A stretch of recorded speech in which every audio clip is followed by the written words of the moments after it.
The Nevada Senate race may be the highest profile Senate race in the country. This one here in Alaska, though, is the most interesting race.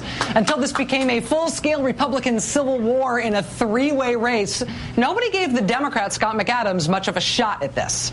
But now, after what this has become up here, Scott McAdams thinks he's going to win. When you're calling people, when you're making these calls, what's the argument that you're making? What's the Scott McAdams, not Murkowski, not Miller argument? Sure. Well, you know, I think that in a three-way race, of course, in Alaska, Democrats have to work twice as hard to win.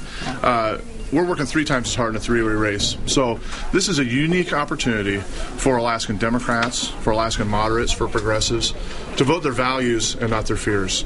I mean, everywhere I go throughout the state, there's a lot of fear in the environment. I think people recognize that Joe Miller and the Tea Party Express represent an extreme view of the world that doesn't represent the main in Alaska.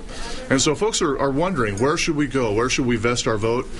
You know, as we make the case to Alaskans that, well, hey, hold on a minute, wait. Now, if you're a Democrat, if you're a progressive, this is a unique opportunity to send someone to the United States Senate from Alaska who represents your values. Of course, Lisa Murkowski is, in fact, as a matter of record, one of the most conservative members of the United States Senate. Yeah. You know, she has voted with Mitch McConnell 90% of the time. Joe Miller stands ready to repeal much of the 20th century. Lisa Murkowski has voted against every single progressive measure aimed at moving forward in the 21st century. The charge that you've made against Joe Miller is that he's too extreme, that he's out of the mainstream. In what specifically makes him too extreme? Well, I tell you, when somebody like Joe Miller or those within the Tea Party suggest that the safety net programs that we have, whether it's unemployment, whether it is Medicaid, the Denali Kid Care program that we have here in Alaska, whether it's Social Security, that somehow or other these are unconstitutional because they are not enumerated within the powers of the Constitution, that somehow or other we should just be eliminating these. I think that is out of the mainstream.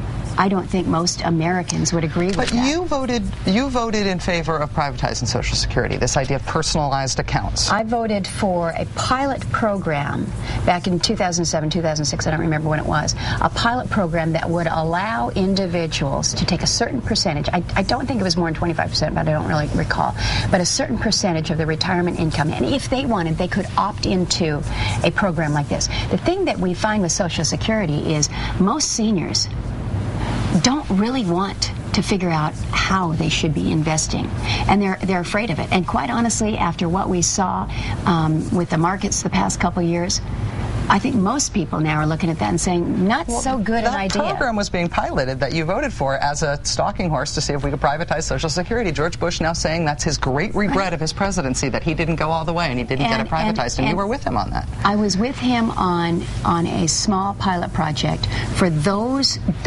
only who felt that they can do that. My parents can probably handle investment of their own income. My mom's pretty savvy on that.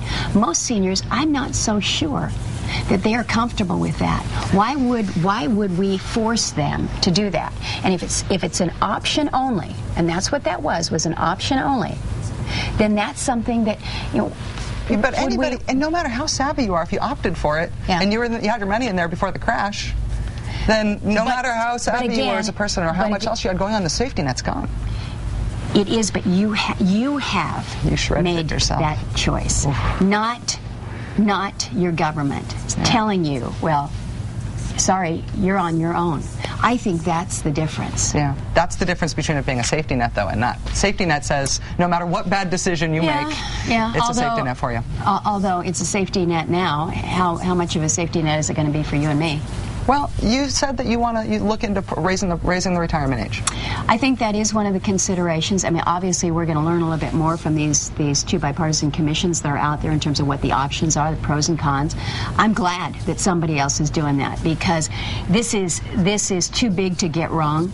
I think we need to have those that have been doing nothing else for the past 8-9 months than to focus on these issues. I want to see, but for as one of the alternatives, I think that is one that is somewhat reasonable. Although when I talk to some of the folks that are here in the state that, for instance, are our laborers, are the guys that are working the docks down here, they're looking at me and saying, yeah, I'm living longer, but let me tell you, when I hit 65, I'm ready to stop.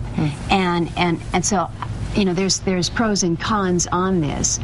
I throw that out as an option. I don't throw it out as something that, yes, by golly, this is what I'm going to be voting for. I think we need to be okay in talking about what the options are without being crucified for the suggestions that are out there. Now you're tagged as, aha, you're gonna raise that limit. We need to put the options that are out there on the table. And I hope that when this bipartisan commission actually does come out with something, we can have a good and a hearty debate about what those proposals are without getting nailed on. The reason I press you on it is because if the distinction that you're drawing between you and Joe Miller is that he's putting Social Security at risk because he's really radical and he's got really radical ideas about constitutional limits. When he says eliminate it, yeah. And so when it says it's unconstitutional, says he wants to get rid of it, I think it's important for people to understand that's what Joe Miller's perspective is on Social Security, but you've got strong ideas about Social Security too, which are not necessarily about leaving it the way it is. And so that, I think, and that's fair. Yeah. That's fair. You have criticized Joe Miller as somebody who will absolutely reduce the amount of federal money coming into the state by principle. But when you voted no on the stimulus, you also did things like, I spent some time on your website, you congratulated, you sent out a congratulations press release on $50,000 that was coming in on stimulus on HIV community standards of care, and you put out a press release touting new preschool programs in Alaska school districts funded by the stimulus. You're touting these programs that you voted against. That seems hypocritical to me. Well, and keep in mind that any press release that went out was on initiatives that we had been advancing. For instance, the initiatives for early learning. These were things that we had been developing, been working. Now, in fairness, after a couple of those press releases, we didn't issue anymore. When monies came out on the stimulus, Mark Begich sent out the headlines. We didn't send out the headlines. Because you voted no on that money? Because I did vote no on the money. I'm still waiting to see the full impact of those stimulus dollars here in my state. I talk to people every day, wishing and waiting and hoping and praying that they're going to see something coming their way. But, I mean, it's a fair point to bring up, and we recognize that, you know, if it's a no vote, it's not worth it.